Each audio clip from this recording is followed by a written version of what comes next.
Hello and welcome to the Crystal Men. I'm Jim. And I'm Tom. And we're a Steven Universe rewatch podcast. You know the deal.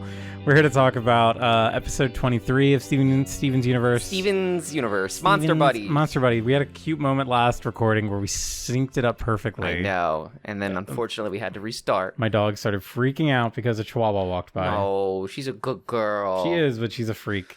So anyway, this episode gets a little wild. It starts us out right in some action, which they, like the rest of the gems, are just taking Steven on pretty much every mission, it seems like now. Yeah, and this is just like a pretty important mission here. They're trying to get something called the Shooting Star. Do we see the Shooting Star again? Not that I remember, but I wouldn't be surprised if we did. I had the wiki up a second ago because we had some... technically the first introduction of another character that's in Steven Universe. Yeah. But I mean, we don't get to them won't be getting to them for a bit of a time. For a little bit, guys. So Okay. the Shooting Star is debuted in this episode. Did they make a wish on it? Do you kiss trivia? You can shoot it is a joke that Amethyst makes about it. And it was so funny. I don't think. Oh wait, no. It does look like the Shooting Star does come back later. Oh. I don't know what winter forecast. All right, I guess we can look forward to that. Okay. I totally thought it was a one-off thing. Me too. So anyway, they're trying to get the Shooting Star, but there's an ice monster in the way. So yeah, they're in some kind of like mid-battle. Yeah. Well, they're in like a ice mountain somewhere. Like they must be in like the Nepal or something. No, yeah, I was gonna say Nepal. Yeah. Yeah, and they're fighting a big ice monster, which is a gem. Which I was surprised. I mean, I guess it makes sense. All of them are, but it's funny because I feel like we see a lot of this early on, and then it kind of doesn't. We don't really see the Monster of the Week gems for a bit, and then they all of a sudden just kind of Yeah, we get them. We finally get them all back later. So technically, this ice monster is Lyramar, which is a gem that I'm not familiar with. Don't ever call me that again. I love this character list on the wikis. Has all the characters, and it's like Lyramar debut, Rose Quartz mentioned, and then it just says Seagull. And Chaps. This is the Chaps debut also too. Wow. Assless. So yeah, the whatever little action scene. We get the end of it. Garnet does a big punch. Actually, really cool visuals. Like the monster looks like just a big kind of like frost monster. It looks like something out of Zelda or something almost. Just random enemy, but Steven is in the background, but still there for a fight. But anyway, the monster gets blasted against the wall and starts to cause a cave-in. So Garnet poofs Steven back. Well, Bubbles Steven. I'm sorry, back. Bubbles. Yes. He kills Steven. Shatters his gem. That's why they had to use time travel last time. So theoretically, can anything just get bubbled? So at the very end of the episode, Pearl specifically says, Steven can bubble gems. So technically, Steven is a gem. But he also bubbles chips at the end. Fuck, you're right. Okay, no, anything can bubble. You can just fucking... So basically, we have instant fast travel. Yeah. With no downsides. I mean, straight to the temple, sure, but like... We don't know if you can do it to yourself at this time. Could you bubble to other planets?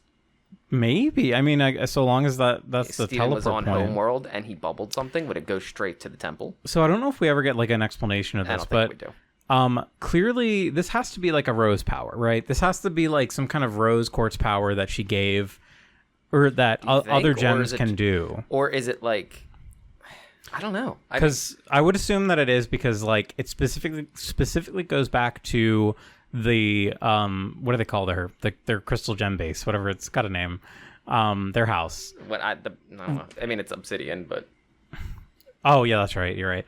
I forgot the name of that character. We'll see him soon. Really? But not really. At the very end of the series. No, Obsidian shows up pretty early. Oh wait, that's Wit. No, you're right. I'm sorry. Yeah, isn't Obsidian like the final, like all yeah, of who them is together? What is it when it's just the all three of the crystal gem ladies? We're gonna find out in a couple episodes. I'm distracting myself. But so the bubbles are pink. We know that bubbles are an ability that Steven has. In my headcanon, there's some sort of like Rose Quartz set up or Pink Diamond, you could even say, set up this ability to like fast travel gems back. I mean, That's my fan makes theory. sense. Yeah, I mean, some connection to the house because it takes them directly to the heart. Yeah. Yes, specifically to the heart. And it's a pretty cool ability. Yeah. So anyway, I mean, Steven just literally fast travels, experiences that, which I guess is the same as the warp pads now that I think about it. But, and then accidentally opens up another, first off, straight up goatsies the... Yeah, you started laughing hysterically when that happened, and I was like, I know what he's thinking. Come on. I know what he's thinking. Come on. It's really funny. I like that he gets out. In my head, I remember him not being able to get out. I think I was just conflating the... episode where he's stuck with Connie, Connie in the bubble, yeah, whatever that episode's called. Shield. Bubble Buddies, I believe. Bubble buddies. But no, it's... he as he's getting out of the bubble, he knocks over Nephrite, which is the actual gem. Yeah. That Currently known as centipedal. yes.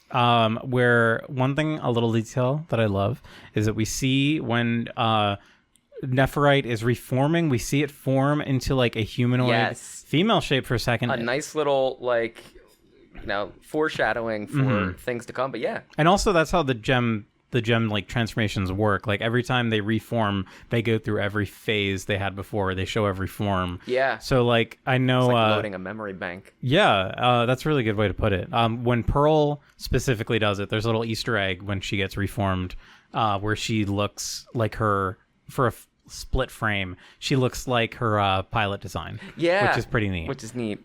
It's interesting. I mean, so it's gem human form into corruption, because then you get like big centipedal and then shrinks down to little cute little doggo. Which was that the first episode? I believe Centipedal is the Cookie Cat episode. I think so. It's which makes him feel like a really important character. Yeah. Well, I mean, it's important in the sense of Steven's perspective. Yeah, like this is a character that is like right here, right now. Yeah. They've been around since Steven's journey started. But so yeah, sorry, I'm just cute little acid myself. dog. I love it forms down into like a cuter version of itself, and I really love this a lot because like it's really creepy in a weird way, like a kind of a downplayed way, where like you have this like higher level of intelligence that is stuck in this yes, it's like struggling to get through, and the faces it's making when it first reforms as like this cuter chibi-fied version of Centipedal is like, to me it's kind of disturbing. Yeah, because it's trying to like come to terms with what it is. Yeah, it's I have no mouth and I must scream kind of body horror, but then Steven calms it down using the power of Steven. I really love this scene. I think it's such a cute, like, Steven just getting low on the ground. It just feels very relatable. Like, I mean, my dog just freaked out and started barking everywhere. And, like, I don't know. When you're with an animal, like, trying to form a connection with an animal, I think it's just really relatable. Yeah. And it's also showcasing Steven's just compassion in general, too. Yeah. His first thought is, oh, like, this creature's scared. I want to help. Oh, thank you. Jimmy did the general, because you said compassion in general and some compassion in general. I did like a salute. And it's so funny. It's so funny to explain a sight gag. Yeah. But the rest of the gems come back and are worried for Steven. And like Steven wants to protect this dog. From their perspective, I do get it. Like, oh no, yeah, this is dangerous. This is dangerous, and this is probably a little like just messed up. Like bringing back some trauma, because again, that is one of their companions. They all know that. Steven doesn't know that, but like, I mean, Pearl just refers to it as a thing. Yeah. So I guess I wonder, from their perspective, like, do they just accept that these other gems are just like irrevocably damaged and just not even gems anymore? Like, is the equivalent of Steven like talking to a skull, Yeah. It's interesting because like the point that Steven like begs Garnet. Garnet takes like a big leadership role in this episode. She's kind of the de facto leader in this episode. Yeah, which Amethyst makes fun of Pearl for. Yeah, she's always undermining Pearl in this episode. But seems like that she only really lets Steven move forward with trying to train Centipedal because he wants to so bad. And like she has a little joke where she's like, how can I say no to that face? Yeah. Yeah, it's not maybe he can help this thing. It's more of a, I'll humor him kind of situation. And I think, is it Pearl or Garnet at the end that says, like, oh, your mother tried? I think it was Garnet that said, your mother tried does, too. Yeah. So you could say maybe that was, like, an ulterior motive, but really, like, Garnet is kind of accepting Steven as, like, decently, like, capable in this episode, which I like. Yeah, it's nice and refreshing, and she's letting him learn by doing. You know, it's, okay, you want to try this? Like, I trust that, you know, we can keep you safe. So let's, you know, see. And that's the only way for him to grow. Yeah. And so this was an important, like, character development episode for Steven in general. They'll do it. What? Oh, I wasn't even thinking. Sorry. I'm thinking of my next point. Yeah. Well, tell us. I don't know. I was trying to think to get how to get there. I just think it's neat compared to the it's how Garnet was portrayed in the Strong in the Real Way episode, where she was like kind of a little out of character. This feels a lot more like she's got like seriousness, and there's like a rule bending nature to it, where what makes her, compared to like Pearl, who is like the ultimate overprotective mother, Garnet is like the cooler, like kind of like, I want my kid to learn from scuffing his knees, like rather not than like afraid for him to get his hands dirty. Yeah, and to Pearl's point too, like, who knows what bubbling Steven could have done? Like, that could have been extremely dangerous. Yeah. And I think that even just like putting him in the room with all the other gems, like Pearl's not wrong. No, not at all. For a lot of this, it's just, you know, you have to trust that another person can handle themselves. Yeah, which I really like. I think that's a really good little dynamic between the gems in this episode. We get a cute scene where they're only gonna like let Steven do it if they train up Centipedal under certain circumstances, so they chain it to a rock. And there's a part later where it breaks off the rock, and Pearl's like, "Why isn't she on her rock?" And also, first time we saw Lion in a while. Yes, that's a good point. I know, at least since we started recording again, Lion was just hanging, ready to fight. Yeah, which, you know, respect. Protect Steven. So yeah, they're all outside, and Steven again is wanting them to trust that he can do this on his own. So he asks them to go inside, and has some more bonding with. Specifically, it's the weapons. Yeah. The weapons are extremely triggering to Centipedal, and whenever they're out, and we see this in like the third act too, Centipedal just starts freaking out, which makes sense. I mean, like pure animalistic nature. Yeah, I was hurt by these things. Yeah. I'm scared of them. But they bond over chips. Chaps. Which also, okay, do gems have taste buds? I mean, yes, they technically do, because I think the answer is they have can. tasted things. Yes. Yeah, Pearl, yeah, I think they can, and they probably normally do. Follow-up question, why? It's a really good question. They don't need to. What purpose in Gem Society does taste buds fulfill? Doesn't Pearl explain like that she experimented with pooping once? Yes.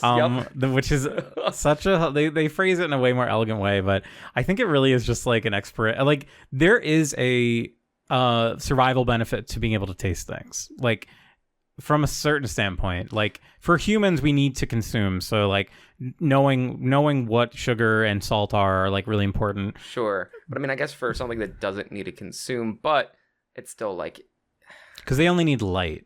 Yeah, right. I mean, I guess is this material safe to even be around, like, from an early evolution standpoint? Also, maybe, like, just curiosity. Like, Amethyst, clearly, she likes to do it. She just does it because she likes to do it. Yeah.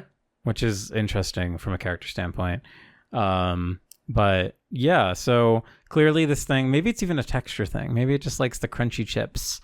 That's true. Because if you think about, like, a gem, like, they'd be super hard. The jaw would be super hard. And, like... Oh, so it's just, like chewing like cotton. Yeah. It's kind of like the whole idea that like dragons make a hoard out of gold, because gold to a dragon scales, like gold would be like pretty soft, and gold's like a softer metal. So if you think about it, it's kind of like they're making a little bed for themselves. But okay, I want to talk about the seagull scene, because this was also kind of traumatizing for me in a weird way. So there's a manga that I really love called Frank and Fran. I don't know if I've ever talked about it. I don't think you have. It's a body horror comedy manga about a girl she's like the daughter of a crazy scientist, and basically every chapter is kind of like a sort of monkey's paw story. It's similar, like you wouldn't know, but Blackjack is like a really old anime that's kind of the same idea. It's like a doctor who does like sort of Faustian bargains. Like someone will be like, oh, I need a new kidney to live, and then he'll do something like, oh, I took your son's only kidney, he's dying now, and he's like, no. But Frankenfran takes it to like the extreme where it goes into like pure like horror, like body horror craziness, and like there's one. I can't even like think of a good example. There's one where there's a girl who likes two guys, and she's like, oh my gosh, I don't know which guy to choose. Like, should I go with guy A or guy B? And then so Fran is like, what we're gonna do is we're gonna reconstitute your body. We're gonna split you with like similar to like mitosis. And then there's two of you. And then of course, because there's two of them, they hate each other and they start to fight. Yeah. So they are in the operating room still. So they both grab like scalpels and start cutting each other up. Christ. So then to resolve this conflict, Fran sews them together to one body so that because she could only save them if she did that. So now there's two girls that hate each other that are clones that are now sharing the same body, and they're all Frankenstein. It's just like little stories like that. They're fucked up, but they're funny. Wouldn't you just kill one of them at that point? You probably should. I think the problem was that she needed all their organs to survive. Whatever. It's a story. It's made up. Sure. But so one of my favorite stories, one of the most iconic ones, is there is a guy who one thing about the character Fran is that she is like such a romantic at heart, so people will lie and be like, oh, I'm actually in love with this girl, save her, and she's like, oh, I'll do it for you. So there's a guy who is obsessed with a girl, just like a random girl, someone he works with or goes to class with, and he just kills her one day. He just stabs her to death because he's a maniac. Jesus. So Fran drives by at this moment and he's like, oh, my girlfriend got killed and died, is there a way to save her?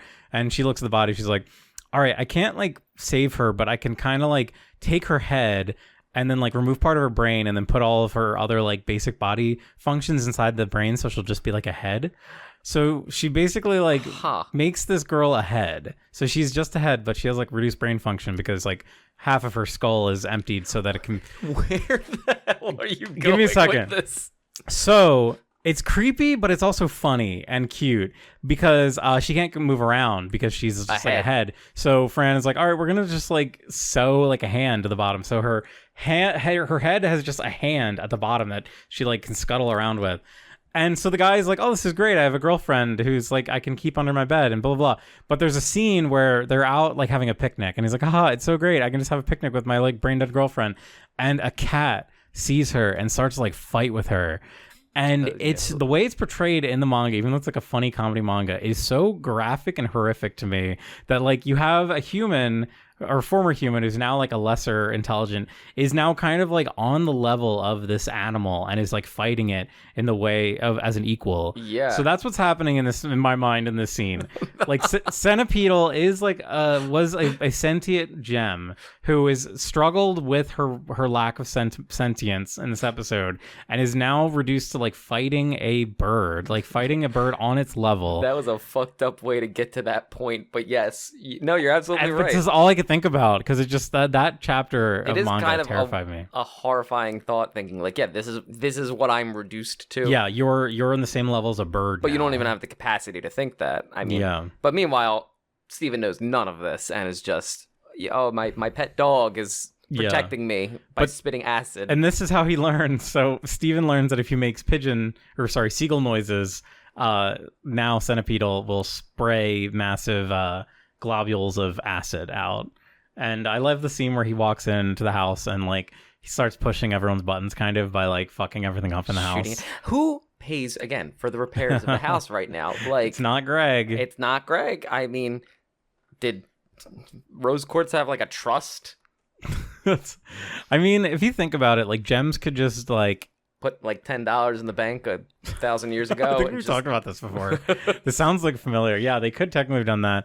A trust, maybe just even like the fact that they've got like all this expensive tech lying around, like they could probably just like chip off some of the fine jewels and gems and just sell. Or I guess, I mean, you know, they have self-repairing technology too. Who's to say you can't just fabricate Yeah, that's some wood? probably what they're doing. Yeah. I do love the idea of like a scam where Pearl is like, all right, I'm gonna poof myself. You're gonna take me to not a flea market. Pawn shop, yeah. Take me to a pawn shop. Sell me. We'll pawn me, and then I'll repoof and then run away at night.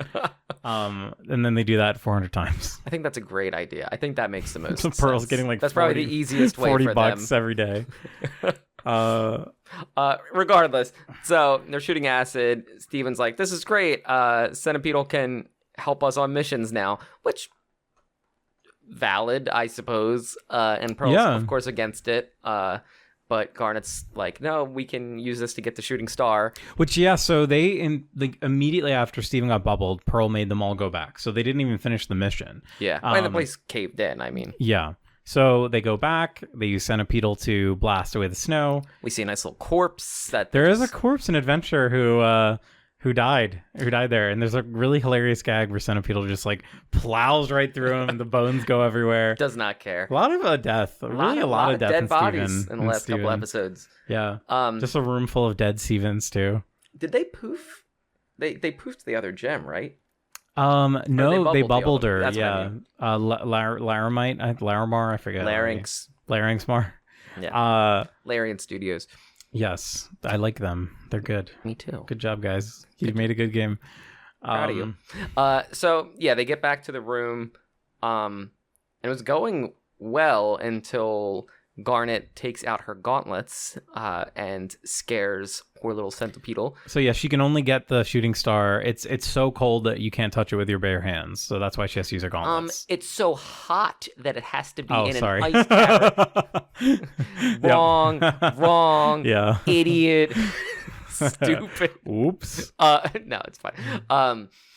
So yeah, Centipedal gets scared, starts shooting acid, and the gems have a pretty brutal beat up scene where they just, I mean, it is literally kicking the puppy. Like, yeah, it's really sad. It is played to be a, not disturbing, but like sad. Yeah, you don't want to see this character go through this. Yeah, of this creature that doesn't know what's going on getting hurt. So Steven is very compassionate and steps in to try to stop Garnet from poofing the creature. And has a nice little moment, like a nice little character moment. I love the gag too, where he's like, "Don't you remember blah blah blah today?" Yeah, it'll happen today. That's really funny. And calms the creature down, and like again showcasing Steven's, has a lot of his mother in him with the compassion and caring about other, and even more so is able to do more because that's something Garnet says. Like Rose was never able to do this. Like maybe you're onto something here. Yeah, you can heal them in different ways. Another a point I wanted to bring up too is, I mean, this is a good example of Steven, and his human nature being a way to kind of change the gem's mindset. Yeah. I mean, when you think of like the personal mental development the rest of the gems go through in like a year, 2 years with Steven, just totally changing the way they do things, compared to, the literal thousands of years that they were doing things one way, but then they care about Steven enough to, be willing to try different avenues. And I mean, ultimately, of course, it saves the world. But yeah, because all they would have done without Steven is just keep bubbling gems. They would have just kept collecting them because... yeah, nothing would have changed. Yeah, it's more dangerous for them to be out in the world than just in prison, in this weird prison they've created for them. But Steven brings a different perspective to the gems, which becomes more and more important later in the series. But it's nice to see that kind of happening already. Yeah.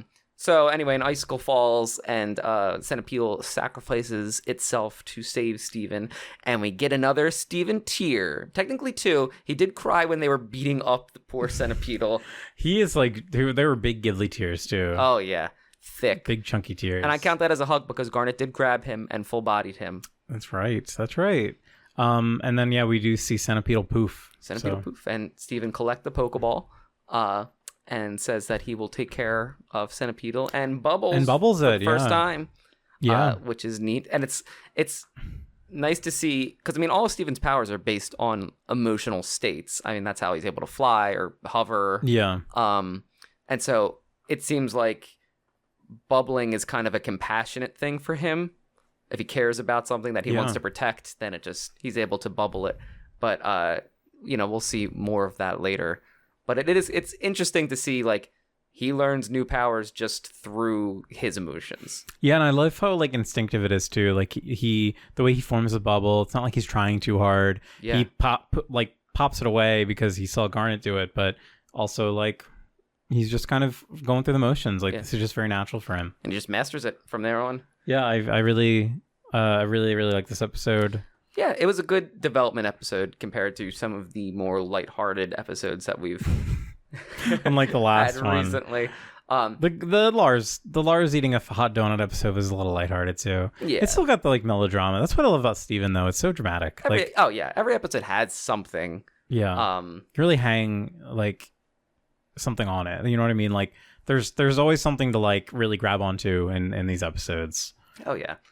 But it was a good episode. I mean, it's one of those episodes that I think again is very important. Like, not that you should, but if you were to condense into the minimal amount of episodes, this would probably be one that you have to watch because it shows a lot of Steven development.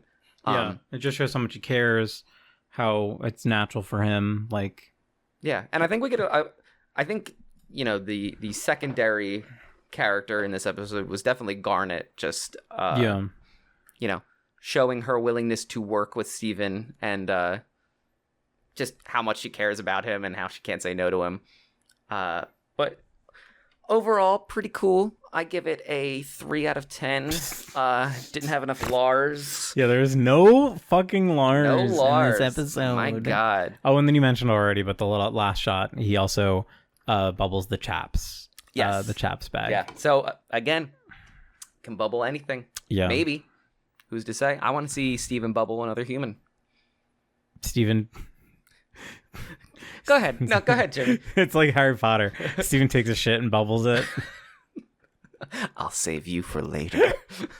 Well, he doesn't want to just poop on the floor. What is he, a wizard? If Steven pooped in Rose's room, and it would not get cleaned up. It would just sit there. You think it would just be there forever? Yeah. Like he visualized a toilet. Oh, I don't know. Like I would assume it would stay there forever. So you think just like unless it can like consume anything brought into the room just stays there? Yeah, I'm gonna say that. Okay. That's my official canon reading. All right, Jimmy said, guys. So, well, there you have it. Yeah. A really nice episode. Again, I just can't believe how good the show is. Every episode, I'm always like, damn. The next episode, just looking at the preview too, it's the one where Steven learns to heal. Yeah, it's Indirect Kiss, I think. Mm-hmm. So we'll be getting a lot of like Steven power development. Once again, I'm really surprised it's so early. Like, it feels like it's happening really quick. First, like 25 episodes, we get a lot of this stuff. Because I mean, this is when he is finally starting to kind of come into his own as a like, I'm also capable. Yeah. Not just I'm just a kid. I'm just down for everything. Yeah, getting brought on mission. Like, it starts to get to a point where Steven's actively contributing and then becomes the main contributor on missions later. But we're starting to see that kind of little slow trickle into Steven coming into himself. Disgusting. I know. Well, they did have the goats. All right. Well, thank you very much. All right, Jimmy. Classic outro. Well, give us a new one. A new one every time. New one every time. I'm gonna bubble you, and you're gonna come in my home. And that's hot. Bye. This is so bad.